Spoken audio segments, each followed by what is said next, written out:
তবে আমি কি করব? আমার দু চোখ যেদিকে যায় আমি সে ঘরে আর কোনোদিন যাব না।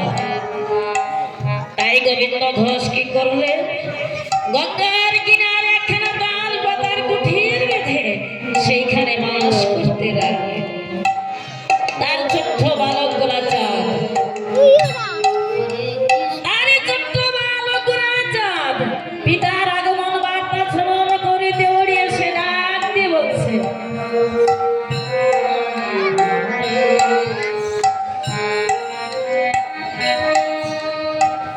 বাবা বাবা, তুমি কি আর ফিরে যাবে না বাবা? শোন গোরা, আমি যে ঘর সংসার একবার পেছনে ফেলে রেখে এসেছি, সে ঘরে আমি আর কোনোদিন যাব না। তবে শোন গোরা, আমি তোকে যখন ডাকবো তখন তুই আমার ডাকে সাড়া দিবি, কেমন? না না বাবা, আমি তোমাকে কথা দিয়ে এসেছি যে আমি তোমায় নিয়েই গৃহে ফিরবো।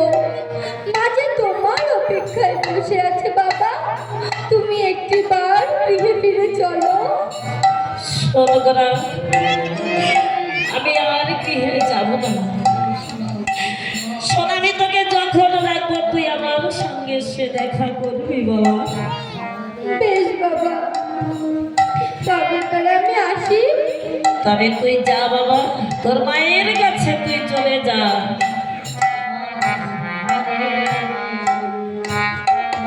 কৃষ্ণ, তাই তো গোবিন্দ ঘোষ দিন যায় রাত যায় মুখে কৃষ্ণ নাম করতে করতে চলেছে।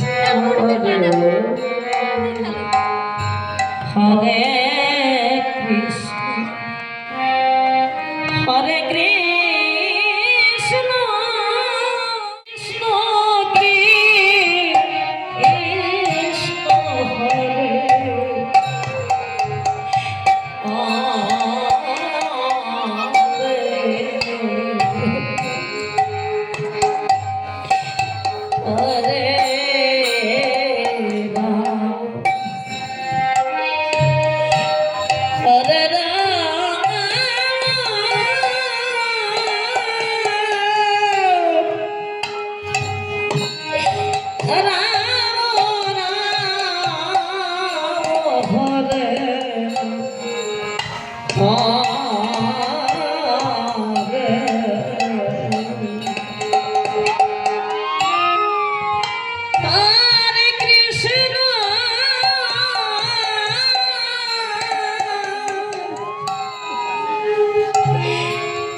কৃষ্ণ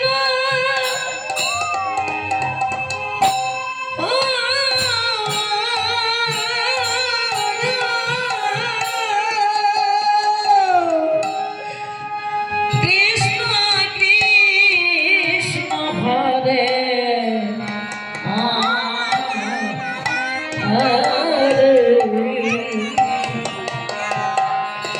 হরে হরে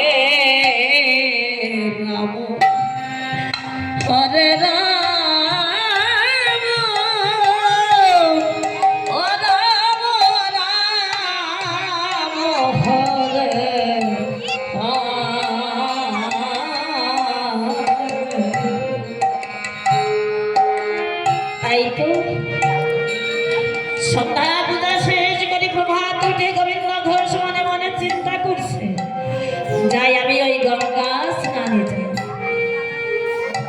তাই গোবিন্দ ঘোষ কি করলেন, নাভি জলে নেমে গঙ্গার আরাধনা করছে।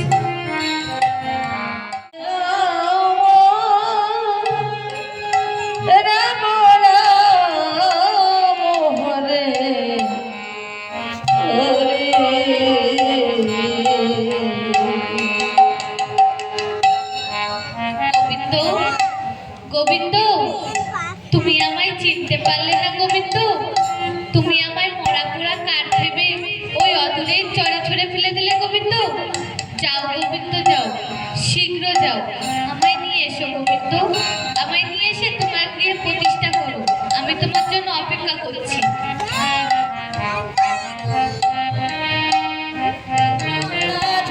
পবিত্র মনে করে গোবিন্দ ঘোষ কি করলেন,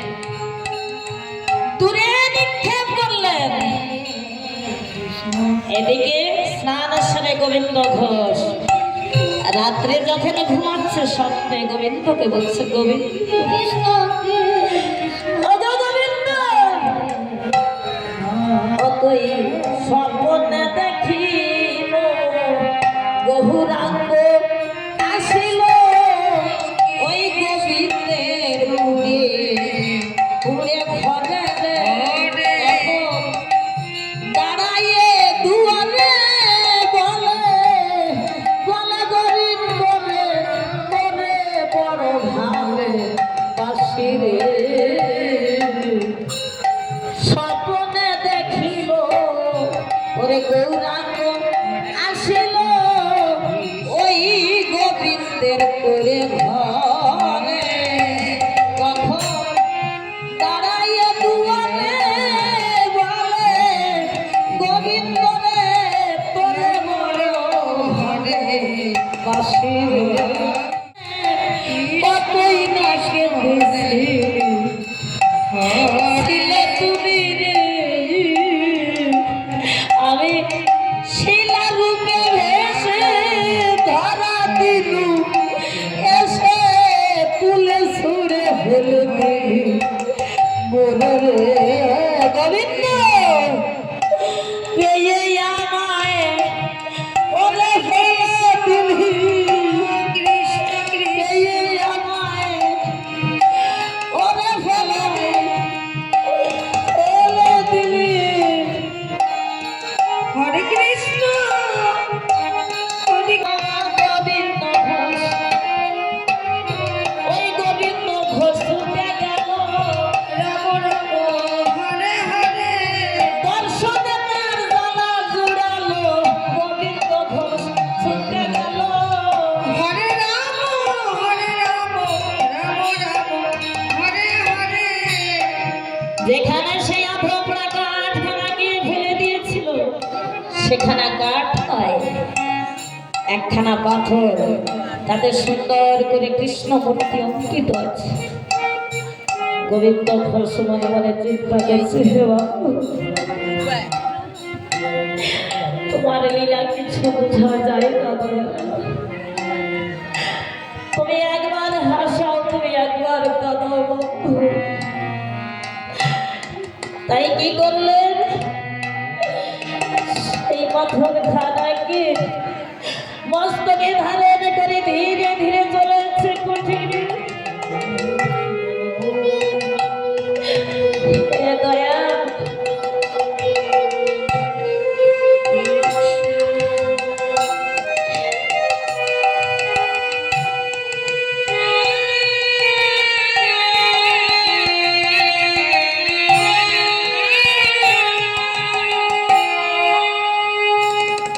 কুঠিরে গিয়ে মনে মনে চিন্তা করছে, তাই তো আমার তো সুন্দর করে একটা মন্দির স্থাপিত করতে হবে, আমার তো কোনো সম্বল নেই, আমি যে ভিখারি,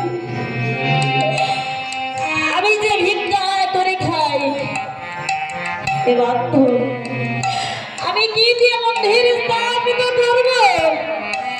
তাই গোবিন্দ ঘোষ কি করলেন, ওই মন্দির তৈরি করবার জন্য দাঁড়ে দাঁড়ে ভিক্ষা করলেন।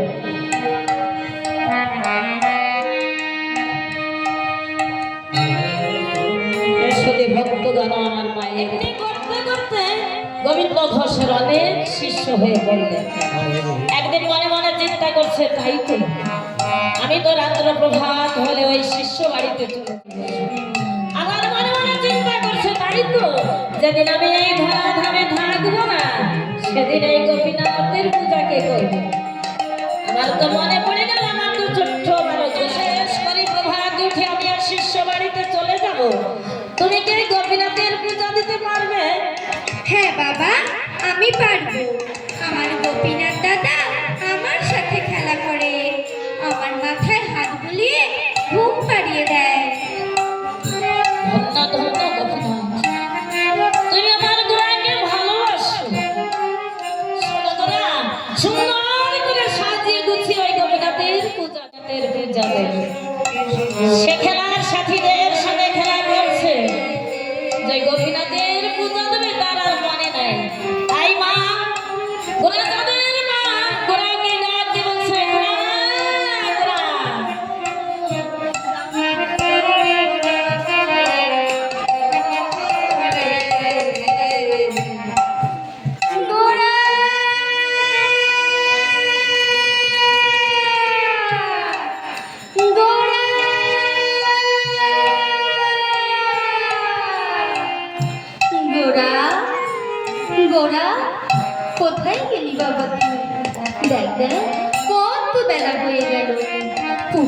যে পশ্চিমে বয়ে গেল।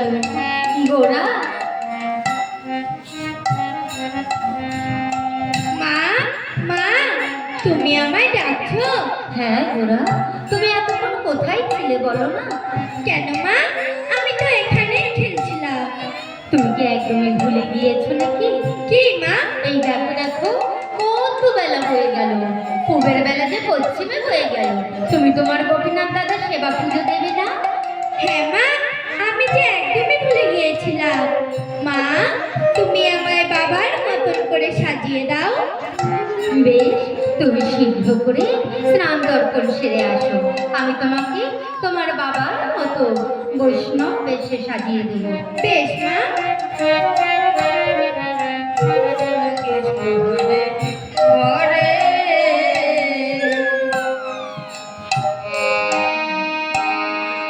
পরাইল বালকের গেরুয়া বাসন, পরাইল বালকের গেরুয়া বাসন, ওই অঙ্গে দ্বাদশ ফোঁটা নাকেতে তিলক, অঙ্গে দ্বাদশ ফোঁটা কৃষ্ণ নাম লিখিল, নিতাই গৌর হরি হরি বলে বাইরে লিখবে, রাম রাম হরে হরে, গৌর বলো নন্দে দয়াল, কৃষ্ণ নাম লিখিল, দেখিয়া জগতের চোখে জল ভরে নয়তায় শোক ভরে এলো কৃষ্ণ কৃষ্ণ হরে হরে, আর মন হলো তারে চঞ্চল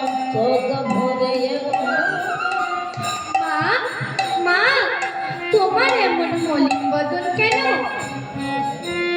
জানি না গোরা, আজ কেন আমার মন এমন চঞ্চল। কই, তোর বাবাকে তো এমনটি করে রোজ সাজিয়ে দেয়, কখনো তো এমন মনে আর ফিরে আসবে না। না না মা, আমি যে গোপীনাথ দাদার সেবা পুজো দিয়েই তোমার কাছে চলে আসবো। মা, তবে এবার আমি আসি। বেশ, তুমি শীঘ্র করে ফিরে এসো, আমি তোমার অপেক্ষায় থাকবো। বেশ মা। হরে রাম রাম রাম হরে হরে, হরে কৃষ্ণ কৃষ্ণ কৃষ্ণ কৃষ্ণ কৃষ্ণ হরে হরে,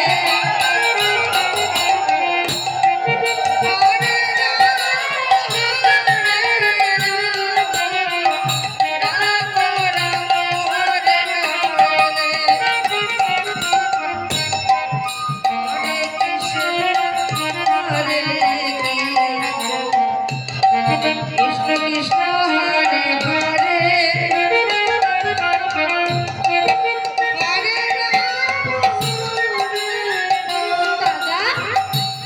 দাদা, এই দেখো না দাদা, মা তোমার জন্য কত রকম খাবার পাঠিয়েছে। লুচি, পুরি, ছানা, খেয়ে নাও। দেখো দাদা, কত সুন্দর খাবার। খাও না দাদা। ও, আমি বুঝেছি, আমি বাবার মতো মন্ত্রতন্ত্র জানি না বলে তুমি আমার হাতে খাবে না। তাতে কি হয়েছে? এই দেখো না দাদা, মা তোমার জন্য কত রকম খাবার পাঠিয়েছে, খেয়ে নাও। দাদা, তোমার এমন মলিন বদন কেন?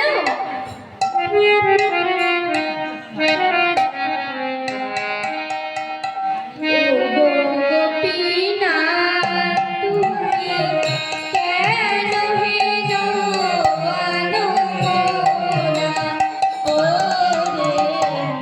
ওগো গোপীনাথ, তুমি কেন হেনো আনমনা? হরে কৃষ্ণ কৃষ্ণ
আমিও তো আছি উপবাসী প্রভু, তোমাকে না দিয়ে খাইব না প্রভু।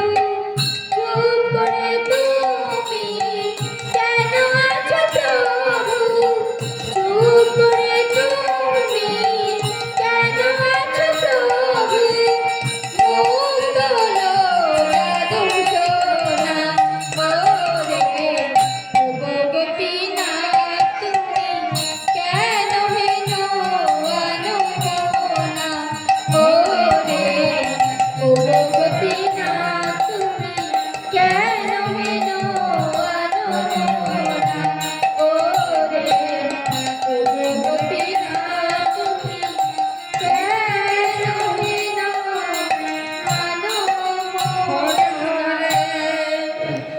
এই দেখো না দাদা, তুমি যদি এবার না খাও আমি তোমার এই দরজার আর কাটতে মেরে মাথা ফাটিয়ে দেব। বলছি তুমি খেয়ে নাও। ও তবু তো তুমি খাবে না, বেশ তবে দেখো এবার তোমায় আমি কি করব।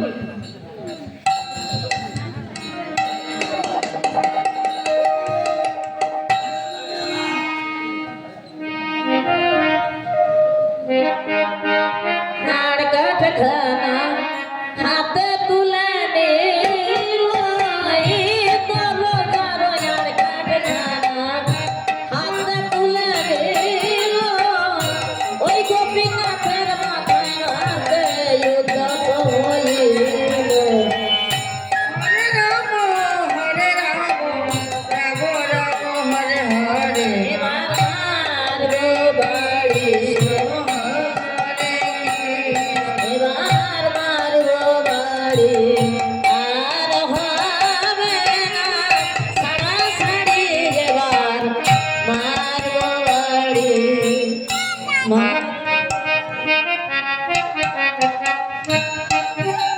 ভাই ভাই আর মারিস না ভাই, দে ভাই মাকে প্রসাদ পাঠিয়েছে দে।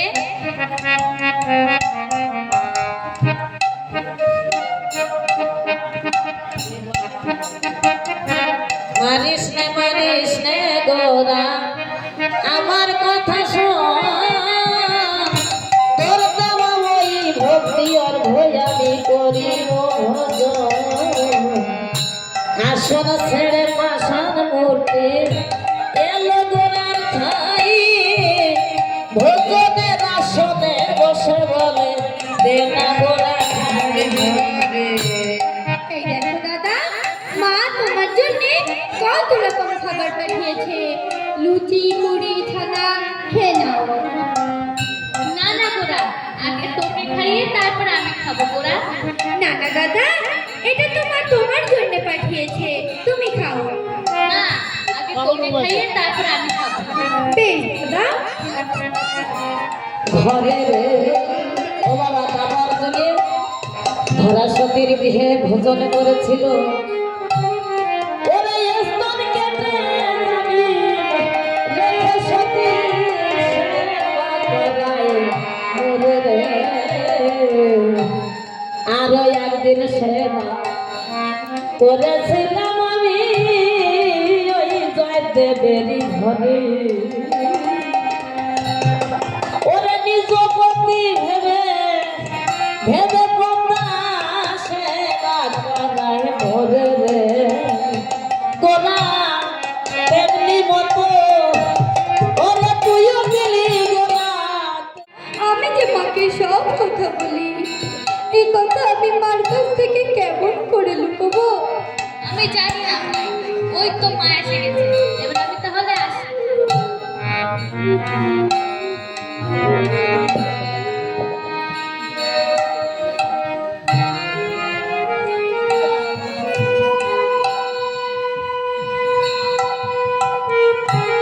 গোরা, গোরা, কি হলো বাবা? তোর কি এখনো তোর গোপীনাথ দাদা সেবা পুজো হলো না? গোরা, মা, মা, তুমি আমায় ডাকছো? হ্যাঁ গোরা, তোমাকে তোমার গোপীনাথ দাদা সেবা পুজো কি এখনো হলো না? হ্যাঁ মা, আমার গোপীনাথ দাদাকে সেবা পুজো দেওয়া হয়ে গেছে। বেশ তো, তবে তুমি আমায় তোমার গোপীনাথ দাদা সেবা পুজোর প্রসাদ দাও। এই কি গোড়া, প্রসাদ কোথায়? তুমি কি করেছো বলো, কি হলো বলো। মা, আমি ওই প্রসাদ খাইনি। ও, তুমি আমাকে বলবে না তো? বেশ, তোমাকে বলতে হবে না। তুমি আমার মন্দির, না না মা, তুমি মন্দিরে প্রবেশ করতে হবে না। তার মানে আমি যা ভাবছি ঠিক তাই বলো তুমি? তুমি, না না মা, আমি ওই প্রসাদ খাইনি। তুমি যদি সেবা নাই করে থাকো তবে কেন আমাকে মন্দিরে প্রবেশ করতে দেবে না? তুমি বলো, তোমার কোনো কথা শুনে কি করেছো বলো। মা, আমি সত্যি বলছি, আমি ওই প্রসাদ খাইনি। তুমি যদি প্রসাদ সেবা নাই করে থাকো তবে কোথায় প্রসাদ? আমি তো কোথাও দেখতে পাচ্ছি না। সত্যি করে বলো, তুমি কি করেছো? কি করেছো প্রসাদ তুমি বলো। মা, ওই প্রসাদ গোপীনাথ দাদা খেয়েছে, আমি খাইনি। তুমি আমাকে যা বলবে আমাকে তাই বিশ্বাস করতে হবে? তুমি বলো না, বল, তোমার বাবাকে তো রোজ আমি এমনটি করে সাজিয়ে দেই। ওই কখনো তো এমন হয় না। তবে সে তো আমাকে রোজ পুজোর প্রসাদ এনে দেয়, কখনো তো এমন হয়নি। তবে তুমি যদি সেবা নাই করে থাকো তবে কোথায় গেল? তুমি আমাকে সত্যি কথা বলতে বলো, না তুমি ওই দাদারা কাটিয়ে মারবো। কি করেছো প্রসাদ বলো তুমি। মা, থাকার থেকে না থাকা অনেক ভালো। তুমি চলে যাও আমার সামনে থেকে। গোপীনাথ দাদা, এবার বলো না, আমি মাকে কি বলবো? মা যে আমার 10 মাস 10 দিন এই গর্ভে থাকলো। তুমি যে প্রসাদের থালা আমায় দিলে, আমি গোপীনাথ দাদাকে দিলাম। গোপীনাথ দাদা বলল আগে আমাকে খাইয়ে তারপর নিজে খাবে। তারপর দাদা বলল, মা, আমি যে আর থাকতে পারছি না, আমায় ধরো। দাদা আমার হাতে সেবা করেছে, এই কথা যদি আমি এই জগতের পেটে কাউকে বলি, আমি রক্ত বমন করে মারা যাবো। মা, আমি যে আর থাকতে পারছি না, আমায় ধরো। তুই এবারে কেন করছিস বল না? তুমি চিন্তা করো না গোবিন্দ, তোমার মুখে এখন আমি দেবো, তোমার ধরা আমি নেব, তোমার গোড়া আমার কাছেই থাকবে গোবিন্দ। তুমি চিন্তা করো না, আয় গোড়া আমার কাছে আয়।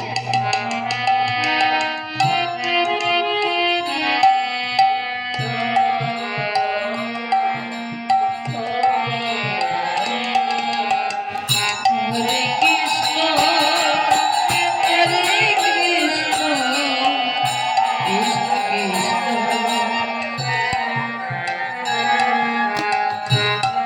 গোরাকে দাহন করে গোবিন্দ ঘোষ যখন মন্দিরে প্রণাম করছে,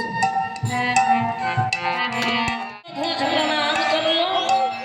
গোবিন্দ ঘোষের ব্রহ্মতালু দিয়ে প্রাণবায়ু বের হয়ে গেল। নিতাই গৌর হরি হরি হরি হরি হরি। এদিকে শিষ্যগণ কি করলেন? শিষ্যগণ সবাই গোবিন্দ ঘোষকে নিয়ে যাচ্ছে চিতায় দাহন করতে। চিতার উপর তুলে দিলেন, সব কিছু নিয়ে গেছিলেন, কিন্তু একটা জিনিস নেয়নি, সে হলো আগুন। আগুন নেয়নি। এক শিষ্য আর এক শিষ্যকে ডেকে ডেকে বলছে তুই যা, আর এক শিষ্য বলছে তুই যা, কেহ ভয়ে যেতে পারছে না। হঠাৎ করে শিষ্যগণ তাকিয়ে দেখে সেই ঘরে জেলে দিয়েছে। নিতাই গৌর হরি হরি হরি হরি। এদিকে গোরার মা গৃহে ফিরে এসে ওই মন্দিরে তাকিয়ে দেখে সেই গোবিন্দ ঘোষের গুরু দশার দড়ি সেই গোপীনাথ দাদার গলায় ঝুলছে। নিতাই